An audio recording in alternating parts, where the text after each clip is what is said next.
Hello, my name is Lauren Hester and I am a part of Group 12, and our research article involves epigenetic inheritance, a silver bullet against climate change. And so just to begin, we wanted to start by learning more about the Helmholtz Center for Ocean Research in Kiel, Germany, also known as GeoMar, because they were responsible for creating our article. And so this German research organization is known for its studies and different attributes of marine ecosystems and aquatic life. And so to begin our studies about our research article, we want to learn more about what exactly is epigenetics, and we were able to see that epigenetics involves the adaptation of DNA genomes within the establishment of successive generations. And so we were able to see that both environmental and genetic factors play a huge role in the resulting phenotypes of the offspring. And these resulting phenotypes of the offspring can play a huge role in the way that the offspring are able to survive within their environment.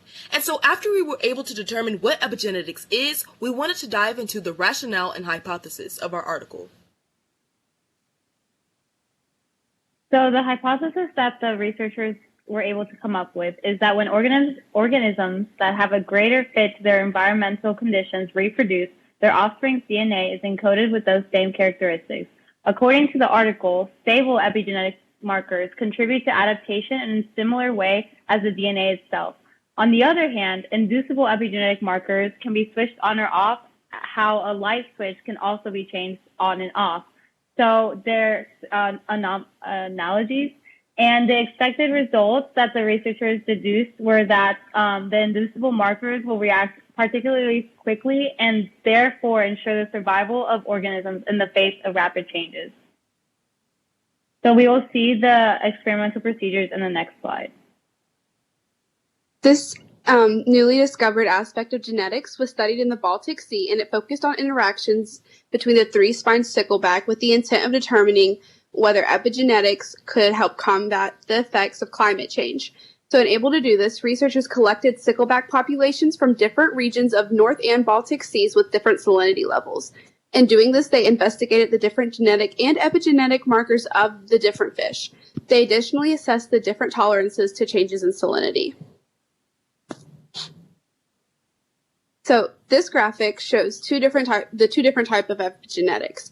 To the left, you have stable epigenetics, which means the changes done to the spines of the fish happen in utero. While to the right, you have inducible epigenetics, which means the fish change over time and the spine changes with every generation slowly. Next, you can see we have graphs. In this slide, we will look at the graphs, which show the overall data that the researchers came up with. So in the first two, there is salinity changes. In the A, there's decrease in salinity, and in B, there's an increase in salinity.